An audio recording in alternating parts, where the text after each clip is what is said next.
Students, আমার সকল প্রিয় ছাত্র এবং ছাত্রী সকলকেই প্রথমে জানাই শুভ শারদীয়ার আন্তরিক শুভেচ্ছা ও অভিনন্দন। সকলের পুজো ভালো কাটুক, সুস্থভাবে কাটুক, সুন্দরভাবে কাটুক। পাশাপাশি আমাদের যেহেতু মাধ্যমিক পরীক্ষা 2025 সালের মাধ্যমিক পরীক্ষার্থী আমরা, তাই পাশাপাশি আমাদের পড়াশোনাটাও তো চালিয়ে যেতে হবে। আমাদের এই মুহূর্তে আমাদের এই চ্যানেলে যেহেতু সাজেশন পর্ব চলছে তোমাদের মাধ্যমিকের, তো অলরেডি দুটো চ্যাপ্টারের সাজেশন আমি তোমাদের দিয়ে দিয়েছি।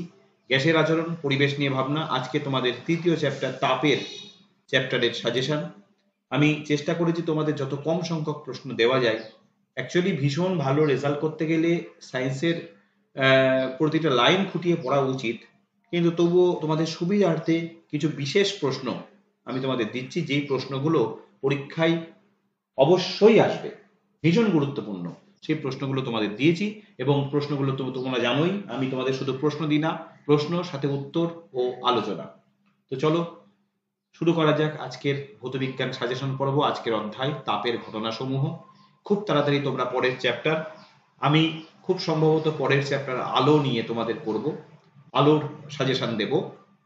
যেহেতু টেস্ট পরীক্ষা খুব বেশি দিন নেই, তাই আমি খুব চেষ্টা করছি তোমাদের জন্য সাজেশনটা খুব তাড়াতাড়ি দ্রুত অধ্যায়গুলো দেওয়ার। তো চলো আজকের পর্ব ভৌতবিজ্ঞান সাজেশন পর্ব তাপের ঘটনা সমূহ। এ প্রসঙ্গে একটা কথা তোমাদের বলি যে আগের ভিডিওগুলো সাজেশনগুলো তোমাদের কেমন লাগছে, যদি কোথাও কোনো বুঝতে অসুবিধা হয় আমাকে আলাদা করে কমেন্ট করে জানিও। তাছাড়াও যদি বারে বারে তোমাদের যে কথাটা বলি, ভৌতবিজ্ঞানের কোনো টপিক, কোনো অঙ্ক, কোথাও কোনো সমস্যা হলে আমাকে আলাদা করে জানাবে, বা কোনো আলাদা কোনো রিকোয়ারমেন্টস যদি তোমাদের থাকে ভৌতবিজ্ঞান সংক্রান্ত আমাকে জানাবে। আমি অবশ্যই তোমাদের অনুরোধকে প্রাধান্য দিয়ে আমি ভিডিও বানাবো। আমার এই ভিডিওগুলো ভালো লাগলে অবশ্যই তোমরা লাইক, কমেন্ট, শেয়ার করো, এবং আমার চ্যানেলটি যদি এখনো সাবস্ক্রাইব না করে থাকো অবশ্যই আমাকে উৎসাহ দেওয়ার জন্য, এবং পাশাপাশি নোটিফিকেশন, যে কোনো ভিডিও দিলে নোটিফিকেশন সবার আগে পাওয়ার জন্য অবশ্যই এক্ষুনি চ্যানেলটিকে সাবস্ক্রাইব করে দাও। তো চলো আর সময় নষ্ট না করে সরাসরি মূল পর্বে যাচ্ছি। দেখো, সাজেশনে যাওয়ার আগে যেটা খুব জরুরি তোমাদের জানানো, সেটা হচ্ছে মাধ্যমিকে এই চ্যাপ্টার থেকে, অর্থাৎ মাধ্যমিকে এই আমরা যে এখন তাপের চ্যাপ্টারটা, এই তাপের চ্যাপ্টার থেকে আমাদের মোট 8 মার্কস, 5 মার্কস কিন্তু প্রশ্ন হয়। 5 মার্কস কিরকম একটু বলে দিই। এমসিকিউ থাকে একটি, 1 নাম্বার, তাহলে 1। অতি সংক্ষিপ্ত প্রশ্ন থাকে একটি, 1 মার্কস, 1 নাম্বার। সংক্ষিপ্ত প্রশ্ন থাকে না, আর রচনাধর্মী প্রশ্ন থাকে একটি, 3 মার্কস। যদিও এই 3 মার্কসটা 2+1 এইরকম ভাগে থাকে, ঠিক আছে? তাহলে মোট মিলিয়ে 3, 4, 5 নম্বরের প্রশ্ন কিন্তু এই তাপের চ্যাপ্টার থেকে আমাদের মাধ্যমিক পরীক্ষায় থাকে। তো চলো দেখি এই 5 মার্কসের জন্য, এবং আমি চেষ্টা করেছি খুব কম সংখ্যক কোয়েশ্চেন তোমাদের দেওয়ার। তো এমসিকিউ একটা, অতি সংক্ষিপ্ত একটা, আর রচনাধর্মী একটা। আমি এমসিকিউ, অতি সংক্ষিপ্ত সবটাই কিন্তু অবজেক্টিভ টাইপ ফরম্যাটে দিয়েছি, ওটাকেই এমসিকিউ ফরম্যাটে করে নেওয়া যাবে। তো চলো দেখি কি কি প্রশ্ন তোমাদের জন্য দুটো পাঠে রেখেছি, একটা অবজেক্টিভ, একটা রচনাধর্মী। প্রথমে ভীষণ গুরুত্বপূর্ণ একটি অবজেক্টিভ প্রশ্ন, থার্মোস্ট্যাট যন্ত্র কোথায় ব্যবহার করা হয়? থার্মোস্ট্যাট যন্ত্র ব্যবহার করা হয় বৈদ্যুতিক ইস্ত্রি, এছাড়া বৈদ্যুতিক চুল্লি, বৈদ্যুতিক ইস্ত্রি, বৈদ্যুতিক চুল্লি, তাছাড়া ঘর গরম করার যন্ত্র, রুম হিটার, ঘর গরম করার যন্ত্র, এই সমস্ত জায়গায় থার্মোস্ট্যাট ব্যবহার করা হয়। ওকে, থার্মোস্ট্যাট যন্ত্র কোথায় ব্যবহার করা হয়? নেক্সট, উষ্ণতা বৃদ্ধিতে প্রসারণ নগণ্য হয় এরকম একটি ধাতুর নাম লেখো। উত্তরটি হবে ইনভার। ইনভার, উষ্ণতা বৃদ্ধিতে ইনভারের প্রসারণ খুবই নগণ্য হয়। দ্বিতীয় প্রশ্ন, আমি খুব বেশি সময় নিচ্ছি না। 3 নম্বর প্রশ্ন, একটি কঠিনের দৈর্ঘ্য প্রসারণ গুণাঙ্ক 10⁻⁵ ডিগ্রি সেলসিয়াস ইনভার্স হলে আয়তন প্রসারণ গুণাঙ্কের মান কত? এ প্রসঙ্গে তোমাদের বলে দিই যে দৈর্ঘ্য প্রসারণ গুণাঙ্ক আর আয়তন প্রসারণ গুণাঙ্কের মধ্যে সম্পর্ক হচ্ছে আলফা সমান গামা/3, যেখানে আলফা দৈর্ঘ্য প্রসারণ গুণাঙ্ক, গামা আয়তন প্রসারণ গুণাঙ্ক। স্বাভাবিকভাবে গামা সমান সমান কত হবে? 3 আলফা। তাহলে যেহেতু আলফার মান দিয়ে দিয়েছে 10⁻⁵, সুতরাং এখানে পরিষ্কার আয়তন, এই সম্পর্কটা তো আমরা মনে রেখো। সুতরাং পরিষ্কার আয়তন প্রসারণ গুণাঙ্ক সমান কত হবে? 3 ইন্টু 10⁻⁻5 ডিগ্রি সেলসিয়াস ইনভার্স। ওকে, এটা যদি আয়তন প্রসারণ গুণাঙ্ক না দিয়ে বলতো দৈর্ঘ্য প্রসারণ গুণাঙ্কের মান কত হবে, তাহলে সম্পর্কটা যেহেতু আলফা সমান বিটা বাই 2 সমান গামা বাই 3, বিটা বাই 2 তাহলে বিটা হতো 2 আলফা, তাহলে এটার ভ্যালু হতো 2 ইন্টু 10⁻⁵ ডিগ্রি সেলসিয়াস ইনভার্স। একই রকম ভাবে যদি উল্টো ভাবে করে আয়তন প্রসারণ গুণাঙ্কের মান দিয়ে দিল, দৈর্ঘ্য প্রসারণ গুণাঙ্কের মান বের করতে বললো, তখন আমরা কি করব, আয়তন প্রসারণ গুণাঙ্কের মানটাকে 3 দিয়ে ভাগ করব, সেটা হবে উত্তর। ক্লিয়ার? চলো নেক্সট প্রশ্ন, কোন উষ্ণতায় জলের ঘনত্ব সবচেয়ে বেশি হয়? সরাসরি উত্তর লিখে দিলাম 4 ডিগ্রি সেলসিয়াস। 4 ডিগ্রি সেলসিয়াস উষ্ণতায় কি হয়, জলের ঘনত্ব সর্বোচ্চ হয়। জলের আয়তন সর্বনিম্ন এবং ঘনত্ব সর্বোচ্চ 4 ডিগ্রি সেলসিয়াস উষ্ণতায়। দেখি পরের প্রশ্নগুলো, চলো দেখি। কোয়েশ্চেন নাম্বার 5, রূপো, হিরে, তামা এবং অ্যালুমিনিয়ামের মধ্যে কোনটির তাপ পরিবাহিতা সর্বোচ্চ? এই চারটির মধ্যে কোনটির তাপ পরিবাহিতা সর্বোচ্চ? সঠিক উত্তর হবে হিরে। হীরের তাপ পরিবাহিতা, হীরক বা হীরের তাপ পরিবাহিতা সর্বোচ্চ। কোয়েশ্চেনটা কিন্তু ইম্পর্টেন্ট কোয়েশ্চেন, এরকম তুলনামূলকভাবে আসে, চারটে ধাতু দিয়ে কোনটির তাপ পরিবাহিতা সর্বোচ্চ, এরকম প্রশ্ন আসে। কোয়েশ্চেন নাম্বার 6, কঠিন পদার্থের ক্ষেত্রে দৈর্ঘ্য প্রসারণ গুণাঙ্ক, ক্ষেত্র প্রসারণ গুণাঙ্ক এবং আয়তন প্রসারণ গুণাঙ্কের মধ্যে সম্পর্ক কি? ভীষণ গুরুত্বপূর্ণ এই প্রশ্নটা, এটা জানতে হবে। অঙ্কটা করার জন্য কিছুক্ষণ আগেই আমরা একটা অঙ্ক করলাম। সম্পর্কটা হচ্ছে, যদি দৈর্ঘ্য প্রসারণ গুণাঙ্ক আলফা হয়, ক্ষেত্র প্রসারণ গুণাঙ্ক বিটা হয়, আর আয়তন প্রসারণ গুণাঙ্ক গামা হয়, তাহলে সম্পর্কটা হচ্ছে আলফা সমান বিটা বাই 2 সমান গামা বাই 3। মনে থাকবে, এটা হচ্ছে সম্পর্ক। নেক্সট, তাপ পরিবাহিতাঙ্কের মাত্রা লেখ। তাপ পরিবাহিতাঙ্কের মাত্রা হচ্ছে এম এল T⁻³ θ⁻⁻1। সবসময় থার্ড ব্র্যাকেটের মধ্যে দেবে, মাত্রা থার্ড ব্র্যাকেটে লেখা হয়। তাহলে এম এল T⁻³ θ⁻⁻1, এটাই হচ্ছে তাপ পরিবাহিতাঙ্কের মাত্রা। মনে থাকবে। নেক্সট, এসআই পদ্ধতিতে তাপ পরিবাহিতাঙ্কের একক লেখ।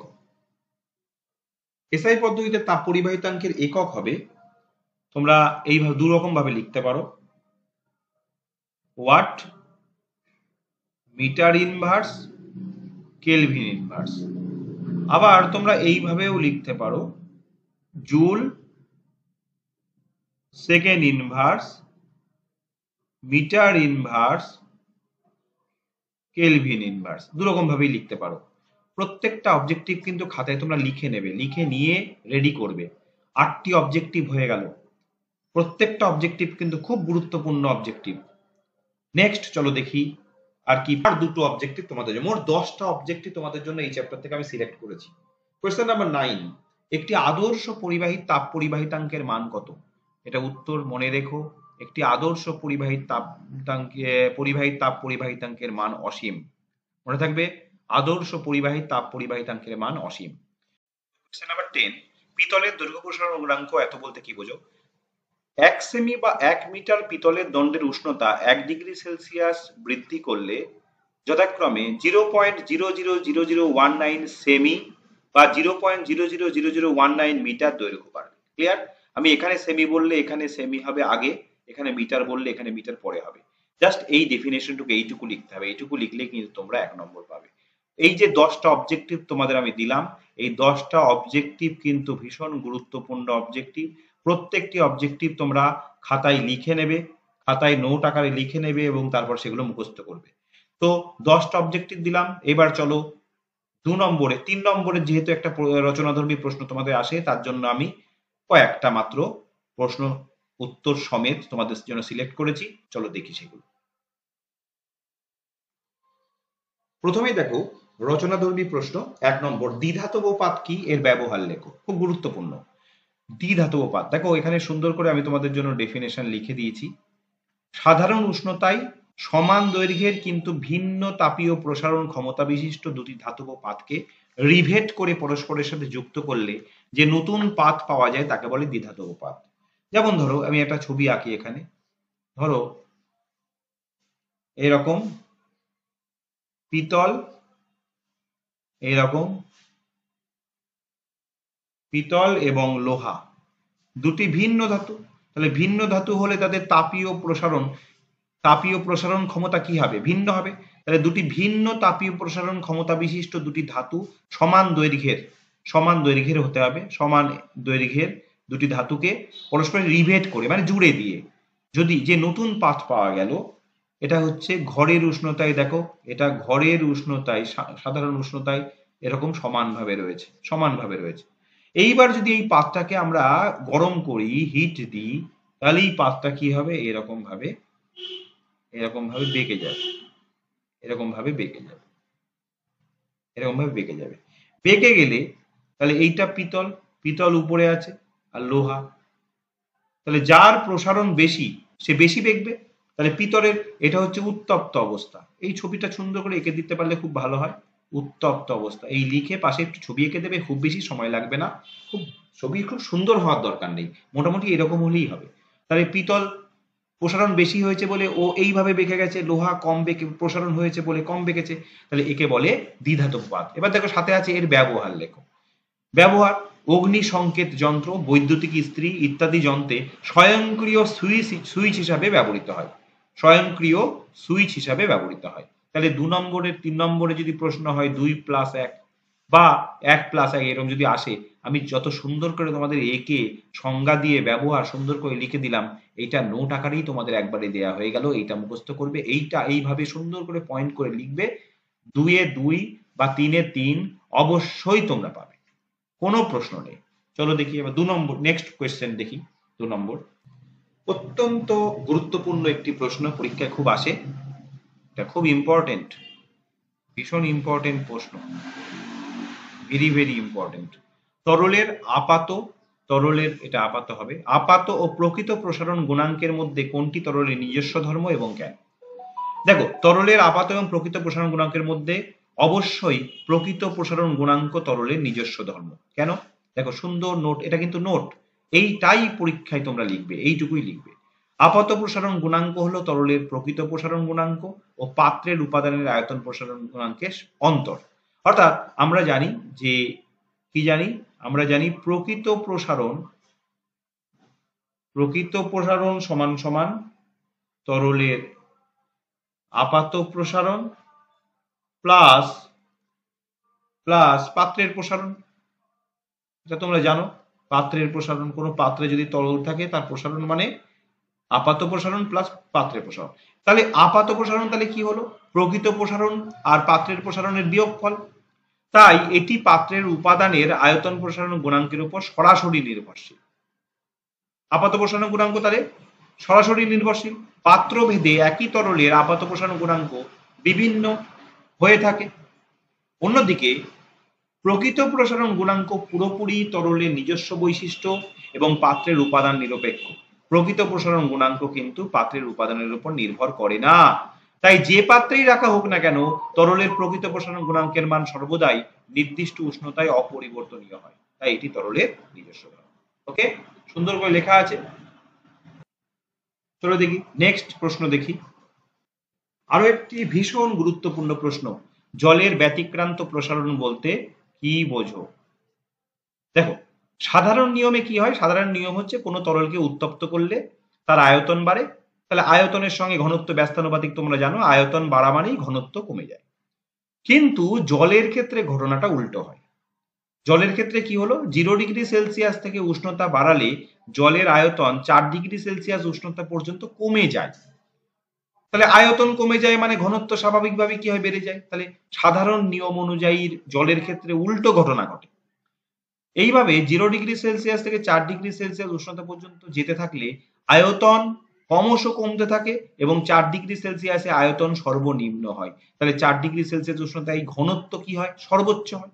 আয়তন সব থেকে কম, তাহলে ঘনত্ব সব থেকে বেশি। এরপর যদি আবার উষ্ণতা বাড়ানো শুরু করি, তখন কিন্তু আবার অন্যান্য তরলের মতন স্বাভাবিক নিয়ম অনুযায়ী জলেরও কি হয়? জলেরও আয়তন বাড়ে, ফলে ঘনত্ব কমতে থাকে। এই যে 0° থেকে 4°C পর্যন্ত উষ্ণতার ব্যবধানে জলের আয়তন কমার এই ব্যতিক্রমী ঘটনা, একেই বলে জলের ব্যতিক্রান্ত প্রসারণ। ওকে, তাহলে এইটাকে যদি আমরা দুটো গ্রাফে দেখাই, এরকম ভাবে দুটো গ্রাফে দেখাই, এই ধরো একটা গ্রাফ,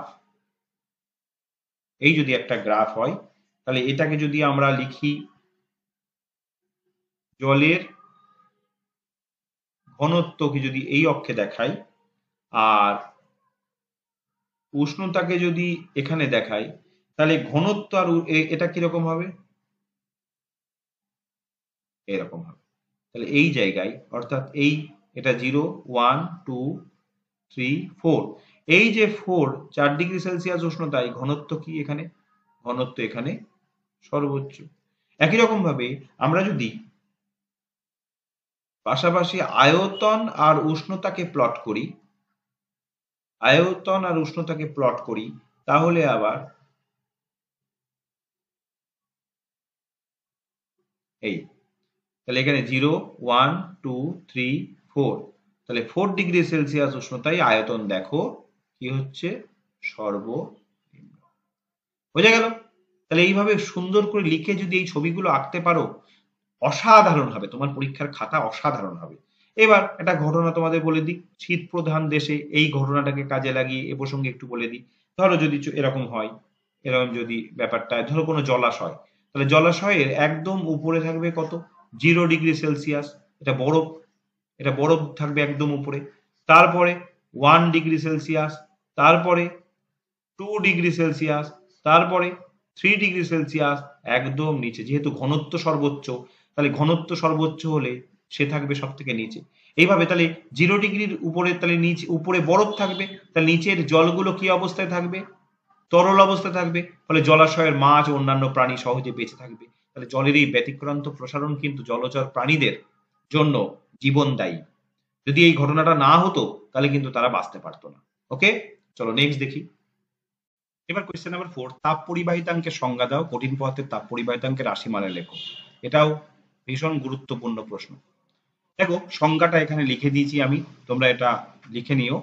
একক বেধ এবং একক প্রস্থচ্ছেদের ক্ষেত্রফল বিশিষ্ট কোনো কঠিন পদার্থের দুই বিপরীত পৃষ্ঠের উষ্ণতার পার্থক্য একক হলে তলের সাথে লম্বভাবে একক সময়ে যে তাপ পরিবাহিত হয় তাকে ওই পদার্থের তাপ পরিবাহিতাঙ্ক বলে। এর থেকে ভালো সংজ্ঞা আর হয় না। খুব সুন্দর করে তোমাদের জন্য লিখে দিয়েছি, এইটাই লিখবে পরীক্ষা আসলে, তাপ পরিবাহিতার সংজ্ঞা। এবার তাপ পরিবাহিতাঙ্কের রাশিমালাটা লিখি। রাশিমালাটা হচ্ছে কিউ বাই টি সমান সমান K into a theta two minus theta one by divided by L. এখানে দেখো আমি প্রত্যেকটা জিনিস তোমাদের জন্য লিখে দিয়েছি, প্রত্যেকটা জিনিস কি কোনটা কি বহন করছে, কোন চিহ্নটি, সেটা লিখে দিয়েছি। বোঝাই একটু। দেখো কিউ মানে কি, কিউ মানে হচ্ছে কিউ পরিমাণ তাপ পরিবাহিত হচ্ছে, কিউ পরিমাণ তাপ। টিটা কি, টি হচ্ছে সময়, তাহলে টি সময়ে কিউ পরিমাণ তাপ পরিবাহিত হচ্ছে, তাহলে একক সময়ে, এই যে বলেছে একক সময়ে যে তাপ পরিবাহিত হয়, তাহলে কিউ বাই টি একক সময়ে পরিবাহিত তাপ। কেটা কি, কেটা হচ্ছে তাপ পরিবাহিতাঙ্ক। এটা কি, এ হচ্ছে প্রস্থচ্ছেদের ক্ষেত্রফল। Theta two minus theta one, দুই বিপরীত পৃষ্ঠের উষ্ণতা যথাক্রমে থিটা ওয়ান এবং থিটা টু, যেখানে theta two greater than theta one. এটাকে যদি আমি একটা ছবির মাধ্যমে প্রকাশ করি, তাহলে ব্যাপারটা দাঁড়াবে,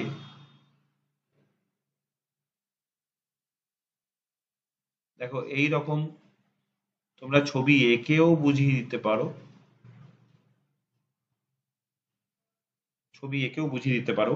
এই প্রান্তের উষ্ণতা ধরলাম থিটা টু, এই প্রান্তের উষ্ণতা ধরলাম থিটা ওয়ান।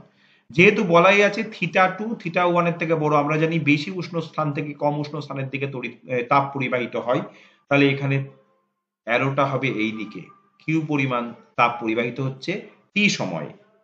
এখানে বেধ কত, বেধ হচ্ছে এল, এই কঠিন পদার্থটা দুই বিপরীত পৃষ্ঠের মধ্যে দূরত্ব এল, আর প্রস্থচ্ছেদের ক্ষেত্রফল এ, সবকিছু কিন্তু এখানে উল্লেখ থাকলো। ওকে, তাহলে এইভাবে যদি লেখো, তাহলে এটা যদি 2+1 বা 1+2 এরকম ভাবে 3 নম্বরের প্রশ্ন আসে, তোমরা 3-এ 3 পাবে। সমস্ত কিছু কিন্তু সুন্দর করে বলা আছে, এবং এই ফর্মুলাটা তোমরা এমনি আলাদা করে মনে রেখো। এটা কিন্তু অনেক সময় অঙ্কও আসে পরীক্ষায়, এই চ্যাপ্টার থেকে এই ফর্মুলা থেকে অঙ্কটা হবে। সব দেয়া থাকবে, একটি রাশি দেয়া থাকবে না, সেটার মান বের করতে হবে, দ্যাটস অল, আর কিচ্ছু না। চলো নেক্সট দেখি। প্রায় আজকে সাজেশন পর্বের আমরা প্রায় শেষ পর্যায়ে পৌঁছে গেছি, আর দুটি প্রশ্ন, এই প্রশ্ন আর একটা প্রশ্ন। দেখো তাপ পরিবহন ও তড়িৎ পরিবহন ও তাপীয় পরিবহনের মধ্যে সাদৃশ্য বৈসাদৃশ্য আমি তোমাদের জন্য বিভিন্ন বই থেকে সুন্দর করে সমস্ত তথ্য খুঁজে বের করে তোমাদের জন্য সুন্দর করে লিখে দিয়েছি। সাদৃশ্য বৈসাদৃশ্য অসাধারণ করে, এটা কিন্তু তোমরা পরীক্ষা আসলে এইভাবেই সুন্দর করে লিখবে। এরকম দেখো, এক তড়িৎ পরিবহন সাদৃশ্য। তড়িৎ পরিবহন আমরা জানি উচ্চ বিভব থেকে নিম্ন বিভবে হয়, হাই ভোল্টেজ থেকে লো ভোল্টেজে, ওহমের সূত্রেও দেখেছো তোমরা। আবার তাপের পরিবহনও তেমন উচ্চ উষ্ণতা থেকে নিম্ন উষ্ণতায় ঘটে, তাহলে এখনো একটা সাদৃশ্য। দ্বিতীয়, তড়িৎ পরিবহন পরিবাহীর দুই প্রান্তের বিভব পার্থক্যের সমানুপাতিক, আমরা জানি ওহমের সূত্র থেকে। পরিবাহীর দুই প্রান্তের বিভব পার্থক্যের সমানুপাতিক তড়িৎ পরিবহন, ভি প্রপোর্শনাল টু আই। আবার তাপ পরিবহন পরিবাহীর দুই প্রান্তের উষ্ণতার পার্থক্যের সমানুপাতিক। দুই প্রান্তের উষ্ণতার পার্থক্য যত বেশি হবে তত বেশি পরিমাণ তাপ পরিবাহিত হবে। তিন, তড়িৎ ও তাপ পরিবহন উভয়েই পরিবাহীর প্রস্থচ্ছেদের ক্ষেত্রফলের সমানুপাতিক এবং দৈর্ঘ্যের ব্যস্তানুপাতিক। ওকে, চলো নেক্সট দেখি। বৈসাদৃশ্য, তড়িৎ পরিবহন দ্রুততর পদ্ধতি আর তাপ পরিবহন মন্থর পদ্ধতি, একটু সময় লাগে, কিন্তু তড়িৎ পরিবহন অত্যন্ত ফাস্ট প্রসেস। ওকে, সুন্দর করে লিখে দিলাম, এগুলো খাতায় লিখে নিও সুন্দর করে। এবার আমরা চলে যাচ্ছি আজকের সাজেশন পর্বের শেষ প্রশ্নে। দেখো শেষ প্রশ্ন, একটি কঠিন পদার্থের মধ্যে তাপের পরিবহন কোন কোন বিষয়ের উপর নির্ভর করে? এটাও ভীষণ গুরুত্বপূর্ণ প্রশ্ন। আমি কিন্তু তোমাদের জন্য অবজেক্টিভই বলো, লং অ্যান্সার টাইপই বলো, ভীষণ গুরুত্বপূর্ণ প্রশ্নগুলোই কিন্তু তোমাদের জন্য রেখেছি, অযথা প্রচুর প্রশ্ন দিইনি। দেখো, একটি কঠিন পদার্থের মধ্যে তাপ পরিবহন হার যে যে বিষয়ের উপর নির্ভর করে সেগুলি হলো, পাঁচটা পয়েন্ট তোমাদের জন্য, সাধারণত যে কোনো বইয়ে এরকম ভাবে পাবে না। পাঁচটা পয়েন্ট। এক, কঠিন পদার্থের দুই বিপরীত তলের দূরত্ব বা বেধ তার উপর নির্ভর করে, ব্যস্তানুপাতিক। দুই বিপরীত তলের দূরত্ব যত বাড়বে, এই যে কঠিন পদার্থটা একটু আগেই ছবি এঁকেছি, এই যে কঠিন পদার্থ, এই দুই বিপরীত তলের দূরত্ব যত বাড়বে তত তাপ পরিবহনের হার কমে যাবে, তাহলে ব্যস্তানুপাতিক লেখা আছে। দুই, প্রস্থচ্ছেদের ক্ষেত্রফল তার সঙ্গে সমানুপাতিক। প্রস্থচ্ছেদের ক্ষেত্রফল যত বেশি হবে তাপ পরিবহন তত বেশি হবে। তিন, দুই বিপরীত পৃষ্ঠের উষ্ণতার পার্থক্য, এক্ষুনি তোমাদের বলেছি সমানুপাতিক। দুই বিপরীত পৃষ্ঠের উষ্ণতার পার্থক্য যত বেশি হবে তত তাপ পরিবহনের হার বেড়ে যাবে, সমানুপাতিক। চার, তাপ পরিবহনের সময় সমানুপাতিক। তাপ পরিবহনের সময় যত বেশি হবে তাপ পরিবহনের হার তত বেশি হবে। তাহলে এত সুন্দর করে লিখে দিয়েছি। এটা যদি তোমাদের 2 নম্বরের প্রশ্ন আসে তাহলেও তোমরা 2 এ 2 পাবে, যদি 3 আসে তাহলে তোমরা এই ব্যস্তানুপাতিক সমানুপাতিক কথাগুলো যে ডান দিকে লিখে দিয়েছে সেটা নিয়ে এক লাইন করে লিখে দিতে পারো, কোনো অসুবিধা নেই, তাতে নোটটা আরো সুন্দর হবে। 4, 5 নম্বর পয়েন্ট, কঠিন পদার্থের উপাদান। এই তাপ পরিবহনের হার কিন্তু কঠিন পদার্থের উপাদানের উপরেও নির্ভর করে। তামা, পিতল, লোহা, অর্থাৎ কোন পদার্থ তাপ পরিবহন করছে তার উপরে তো অবশ্যই নির্ভর করে, অর্থাৎ উপাদানের উপরেও কিন্তু নির্ভর করে। এইভাবে আমি তোমাদের তাপের চ্যাপ্টার থেকে 6টি বড় প্রশ্ন আর 10টি অবজেক্টিভ মাত্র এই নিয়ে একটা সাজেশন পর্ব তোমাদের দিলাম। তোমরা দ্রুততার সাথে প্রত্যেকটি প্রশ্ন সুন্দর করে রেডি করে ফেলো। অলরেডি তোমাদের 3টে চ্যাপ্টার দেওয়া হয়ে গেল। আমি তোমাদের নেক্সট খুব তাড়াতাড়ি আলোর চ্যাপ্টারের সাজেশন দিচ্ছি, ঠিক আছে? তো তোমরা প্রত্যেকটি প্রশ্ন সুন্দর করে করো। আমার অন্যান্য ভিডিও তোমাদের জন্য যেগুলো বানাচ্ছি, সেই এমসিকিউ টেস্টই হোক, অবজেক্টিভ টেস্টই হোক, বা অন্যান্য আইইউপিএসসি বলো, অঙ্ক বলো, সেগুলো কেমন লাগছে আমাকে একটু কমেন্ট করে জানিও, ঠিক আছে? প্রত্যেকে সুন্দর করে প্রস্তুতি নাও। আমি যেহেতু কথা দিয়েছি তোমাদের সঙ্গে প্রতি মুহূর্তে থাকবো, তোমাদের পরীক্ষা পর্যন্ত অবশ্যই প্রতি মুহূর্তে থাকবো, এবং নানান রকম ভাবে তোমাদের আমি হেল্প করার চেষ্টা করব। শুধু আমার সাথে থেকো, আমার পাশে থেকো, আমাকে একটু উৎসাহ দিও। আমার চ্যানেলটি সাবস্ক্রাইব যদি না করে থাকো এখনো, অবশ্যই সাবস্ক্রাইব করে দাও। তো প্রত্যেকে ভীষণ সুন্দর থেকো, সুস্থ থেকো এবং পড়াশোনা করো। আবার খুব তাড়াতাড়ি পরবর্তী ভিডিও আমি যত তাড়াতাড়ি পারি তোমাদের জন্য দেব। আপাতত এই পর্যন্তই। প্রত্যেকে সুস্থ থেকো, ভালো থেকো, ধন্যবাদ।